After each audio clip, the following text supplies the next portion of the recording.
Vamos começar então, pessoal.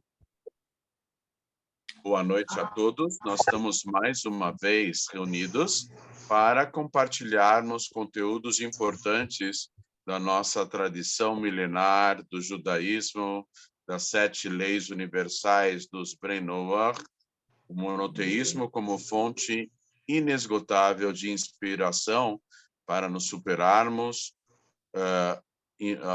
no rumo a uma vida cada vez mais significativa, cada vez mais próximos de Hashem, cada vez mais próximos da tão almejada redenção. Hoje nós vamos discorrer sobre um tema que ele é recorrente, no entanto, ele é muito importante: o poder, o enorme poder da oração. Quando Deus criou o universo, quando Deus criou o mundo físico e material, ele criou, ao mesmo tempo, uma barreira. Que barreira? A barreira da invisibilidade, uma barreira natural entre o mundo físico e o mundo espiritual. Se nós queremos subir num andar alto de um prédio, podemos fazê-lo subindo os degraus da escada, ou então tomando o elevador, ou mais raramente subindo por fora do prédio. Se nós queremos subir uma montanha, devemos escalá-la. Se nós queremos ir até as nuvens e viajarmos de uma localidade para outra rapidamente, tomamos um avião. Existem muitas formas de acesso, mas todas elas dentro do mundo físico e material. Entre o mundo, se nós queremos ir para o espaço, entramos como tripulantes de um foguete, mas entre o mundo físico e o mundo espiritual, parece haver uma barreira intransponível. O mundo físico ele é feito de coisas físicas. O mundo espiritual é um mundo que transcende o campo físico. Então, como eu vou me conectar com o mundo espiritual? Pela escada, não dá. Pelo elevador, também não. Um avião, por um foguete, também não dá. Nem por um automóvel, nem pelo trem, muito menos pelo navio. Então, como chegarmos até o mundo espiritual? Hashem fez essa barreira aparentemente intransponível, porque ele queria preservar o livre-arbítrio. Se nós percebêssemos facilmente o mundo espiritual, seríamos totalmente sugestionáveis, sugestionados, e não teríamos a verdadeira autonomia da vontade. Hashem quer que nesse mundo material, mesmo ele aparentemente oculto, ele quer que nós possamos dar, que nós nos locomovamos espiritualmente, dando o passo certo para criarmos um vínculo, um elo, uma conexão entre o mundo físico e espiritual. Existem basicamente no judaísmo 3 formas de nós nos conectarmos com o mundo espiritual. Número 1, fazendo a vontade do nosso Criador. São as mitzvot da Torá. Para o povo de Israel, 613 mitzvot. Para os povos do mundo, as leis universais dos descendentes de Noach, dos Bnei Noach. Fazendo a vontade de Deus, já criamos uma conexão, um meio de nos aproximarmos do mundo espiritual. Deus é o máximo da espiritualidade, e quando ele se revelou no Monte Sinai há 3.334 anos, ele nos deu a devida orientação para nós nos conectarmos com ele, seguindo e materializando a vontade dele nesse mundo. Primeiro elo Primeira conexão do mundo físico com o mundo espiritual, fazermos a vontade do Criador desse mundo, do autor da obra. Esse é o primeiro ponto. O segundo ponto, a segunda via para chegarmos ao mundo espiritual, estudarmos a sabedoria infinita de Deus, porque quando nós estamos nos ocupando com a sabedoria infinita de Deus, ela está preenchendo o nosso cérebro, o nosso coração, a nossa alma, o nosso ser. É o segundo elo de conexão, é a segunda conexão, a segunda ligação entre o mundo físico e espiritual. Nós estamos vendo que os meios de acesso entre o mundo físico e espiritual não são os convencionais, como a escada, o elevador, o carro, o trem, o navio, o avião, o foguete ou o carrinho de feiras, né? Não é um meio convencional, um meio mais sofisticado. Já vimos dois. Cumprimos a vontade de Deus, mudando o nosso redor, com atos práticos que sejam sintonizados com a vontade divina e também nos entretendo com a sabedoria infinita de Deus. Mas tem uma terceira via. E essa terceira via, esse terceiro acesso ao mundo espiritual, ele é mais direto do que o estudo da Torá ou do que a prática das mitzvot. Ele é mais direto do que nos entretermos com a sabedoria infinita de Deus ou fazermos a vontade suprema de Deus nesse mundo. Qual é o canal mais direto?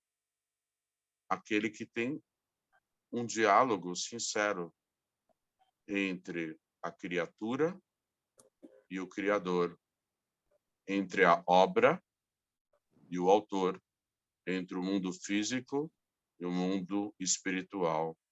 Esse diálogo se chama oração. Oração em hebraico é tefilá. Tefilá vem da raiz semântica que em hebraico é plil. Já falamos anteriormente sobre esse assunto. Plil significa elo, conexão. O verdadeiro motivo para nós rezarmos não é simplesmente pedirmos, se é uma coisa muito grande pedirmos. É uma mitzvah da Torá.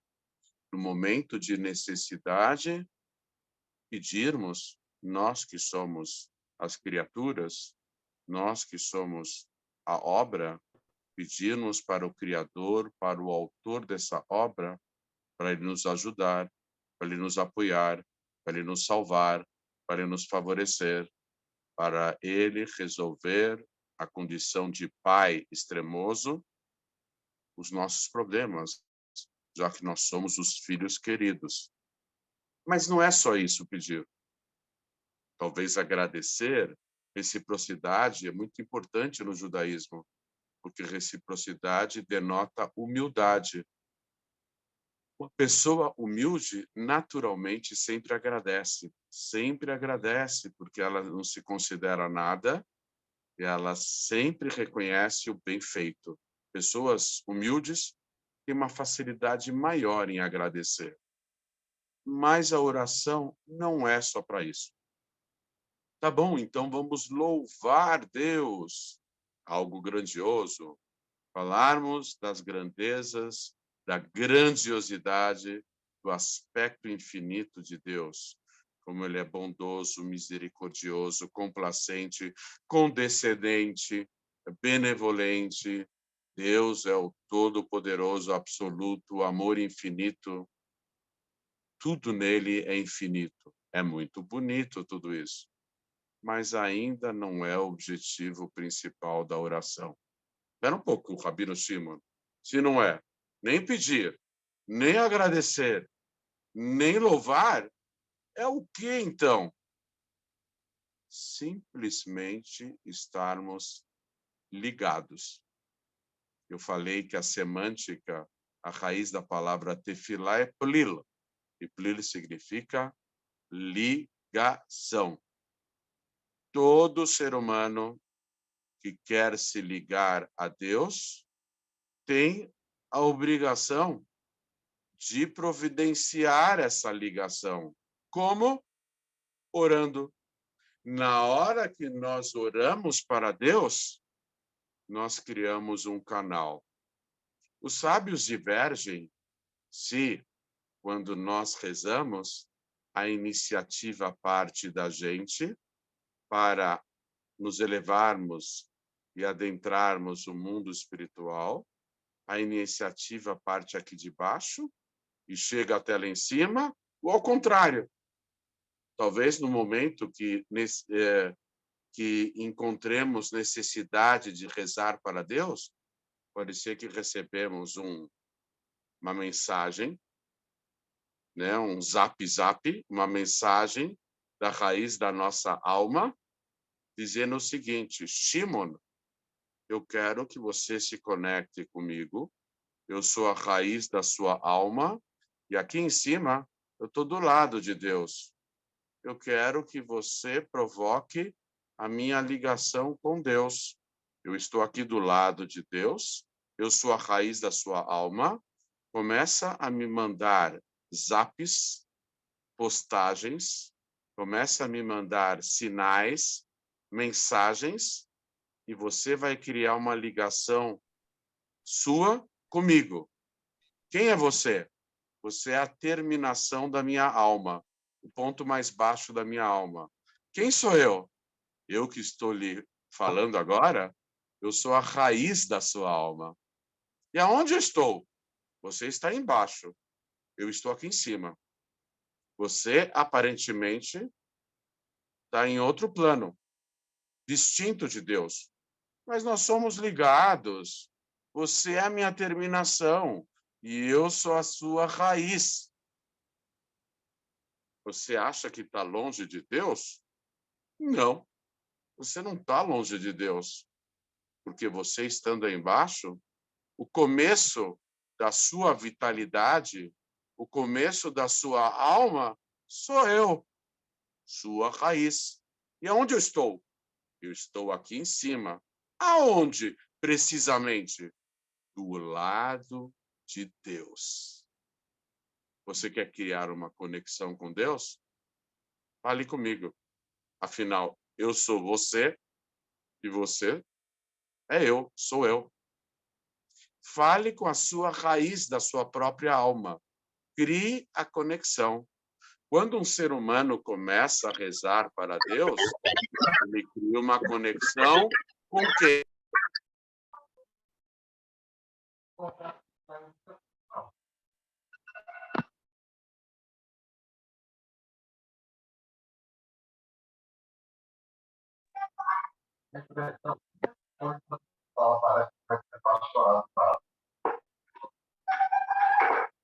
Shimon, seu microfone está fechado.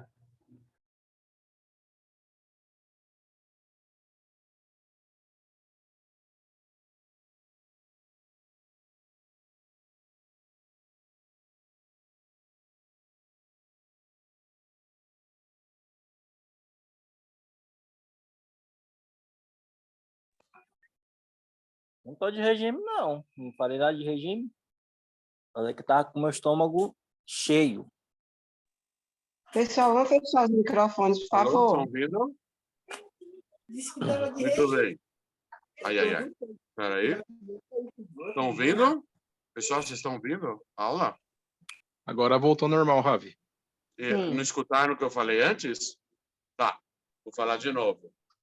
Quando vocês querem falar com Deus, quando vocês criam o contato com Deus, não é um sistema simples.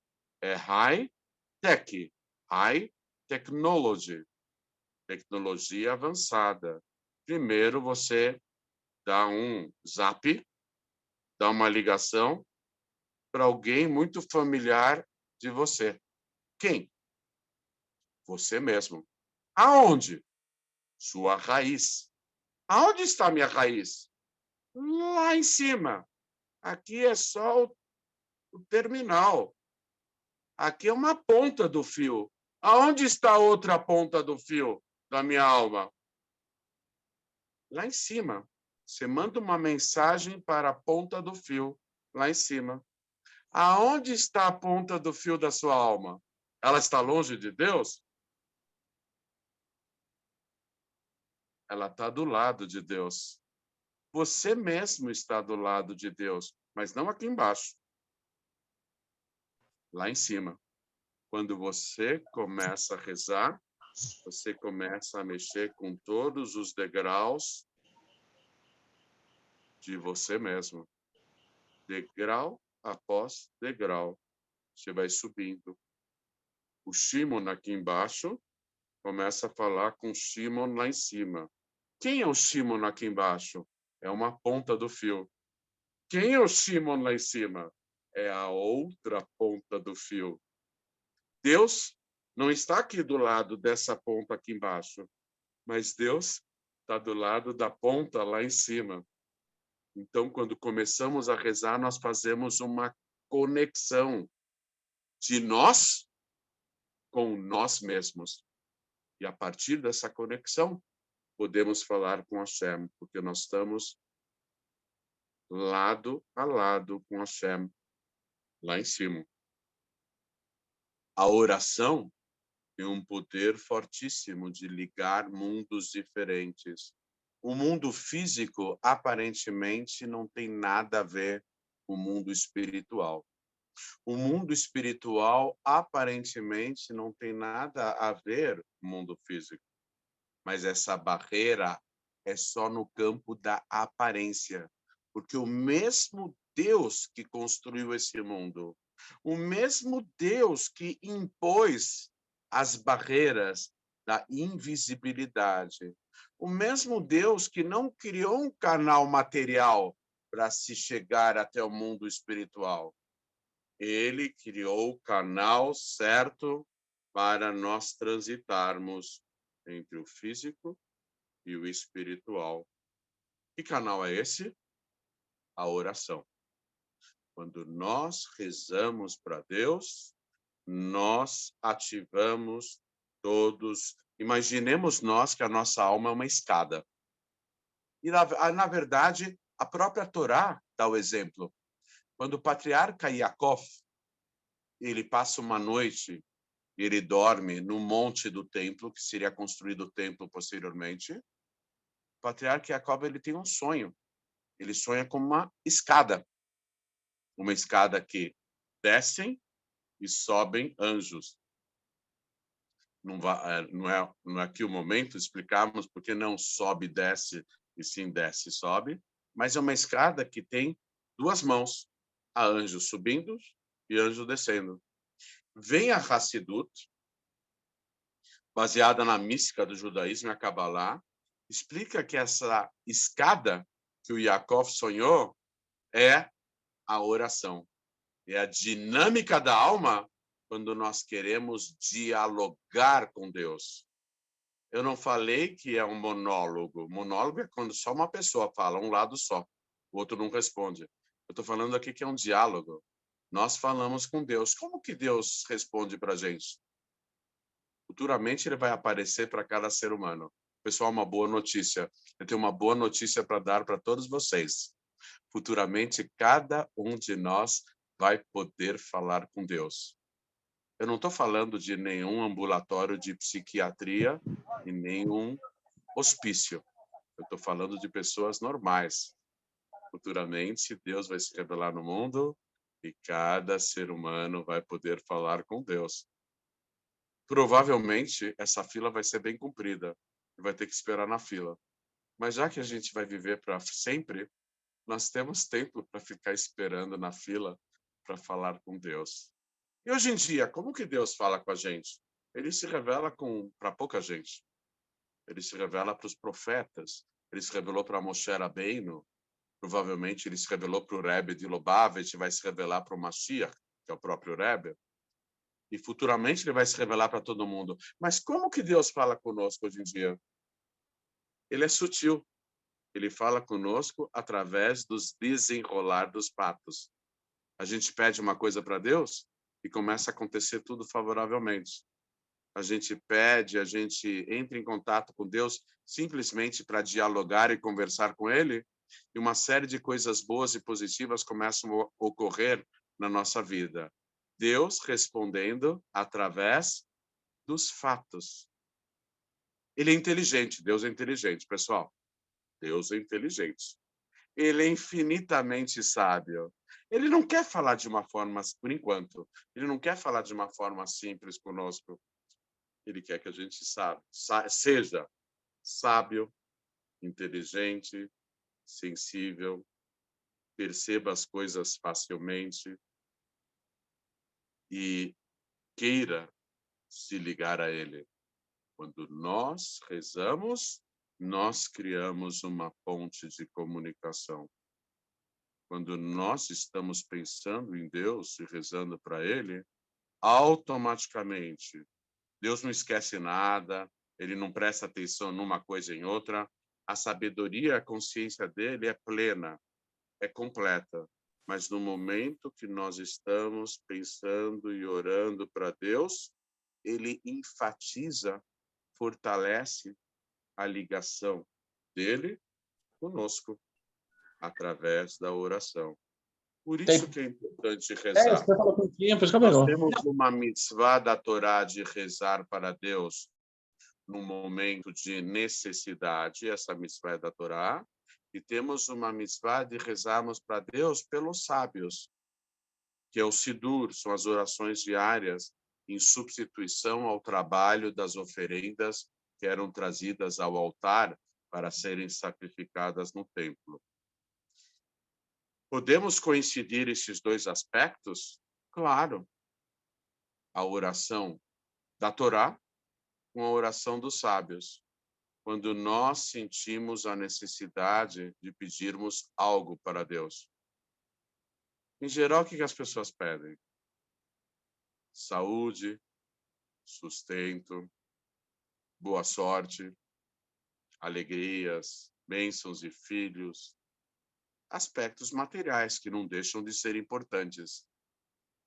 Mas quando a gente se conscientiza do verdadeiro trabalho, nós pedimos coisas mais elevadas.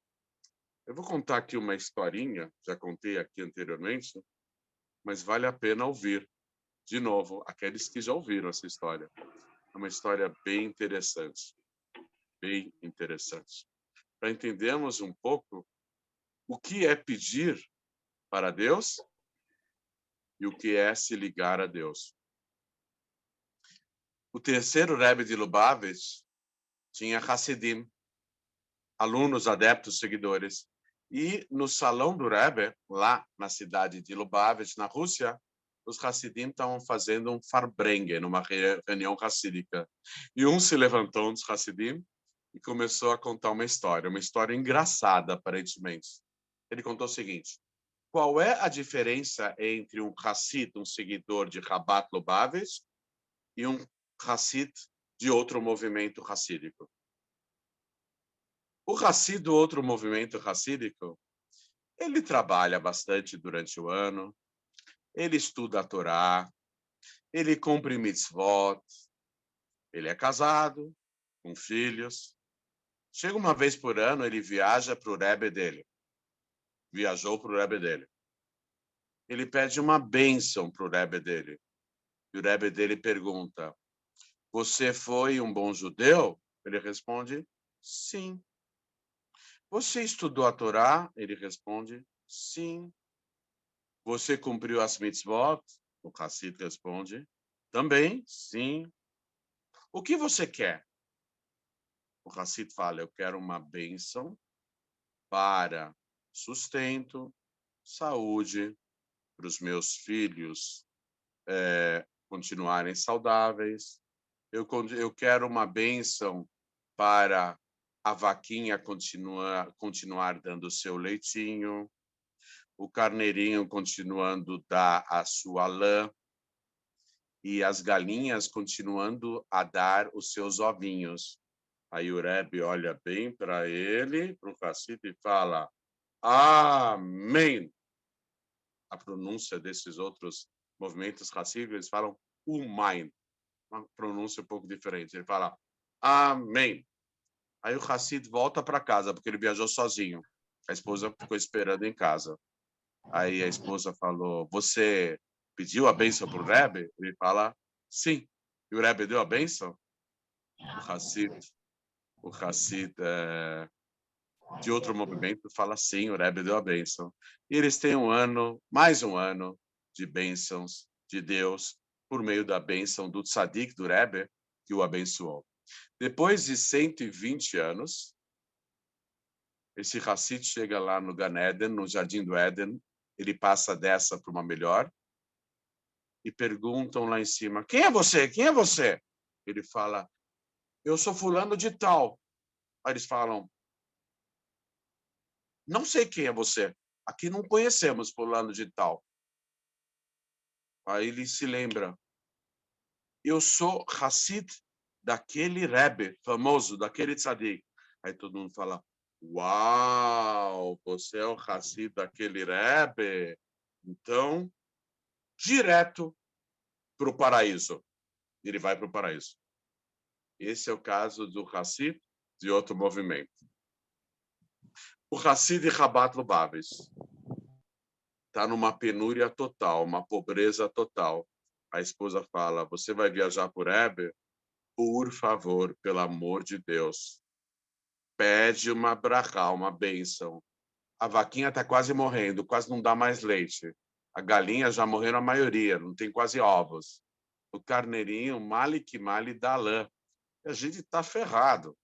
Por favor, viaja para o Rebbe e pede uma brachá, uma bênção. Ele viaja até o Rebbe de Lubavitch da época. Só que ele chega na cidade de Lubavitch e falam para ele, o que você quer? Eu quero entrar em audiência com o Rebbe. Aí falam para ele, você acha que é simples entrar em audiência com o Rebbe? Tem que se preparar. E ele vê um montão de gente estudando Hassidut. Muitos Hassidim estudando e se elevando e orando e se preparando espiritualmente para poder entrar em audiência com o Rebbe. O Hassid estuda semanas, ele não entra direto em audiência com o Rebbe. Ele estuda semanas para se preparar para se encontrar com o Rebbe. Quando ele entra com o Rebbe, ele se apresenta e o Rebbe pergunta para ele, me diga, o que você quer? O Hassid olha bem nos olhos do Rebbe e fala, eu quero deixar de ser cavalo. O Rebbe olha bem para ele, nos olhos dele e fala, amém. Ele passou semanas inteiras estudando Torá, ele chegou à conclusão que ele não passa de um cavalo. O que ele pediu para o Rebbe? Para deixar de ser cavalo. Ele volta para casa com 1 mês de atraso. Ele ficou estudando muito Hassidut. A esposa já esperando ele com um rolo de macarrão na mão. A esposa fala, você esteve no Rebbe? Você chegou atrasado? Eu fiquei estudando Hassidut, eu me preparei para entrar em audiência com o Rebbe. Você pediu bênção para as vaquinhas? Não. Você pediu bênção para as galinhas? Não. E para o carneirinho? Também não. O que você pediu para o Rebbe? Eu pedi para deixar de ser cavalo. A esposa fica furiosa, ele tem que acalmar a esposa, né? E assim ele passa um ano mais difícil, e outro ano difícil, e outro ano difícil, e vão passando os anos, vão passando as décadas, até que chega o momento dele mudar de mundo, de plano. Ele chega lá em cima e ele se apresenta. Perguntam, quem é você? Quem é você? Fala, sou fulano de tal. Não conheço. Pode me falar mais uma coisinha? Eu sou Hassid, sou seguidor do Rebbe de Lubavitch. Uau! Seguidor do Rebbe de Lubavitch. Eu esqueci, no outro caso, perguntaram se o outro Hassid, do outro movimento, seguiu o que o Rebbe pediu para ele fazer. Agora ele perguntou, o que você pediu para o Rebbe de Lubavitch? Eu pedi para deixar de ser cavalo. O que o Rebbe de Lubavitch ele te deu uma bênção para deixar de ser cavalo? Sim. E você deixou de ser cavalo?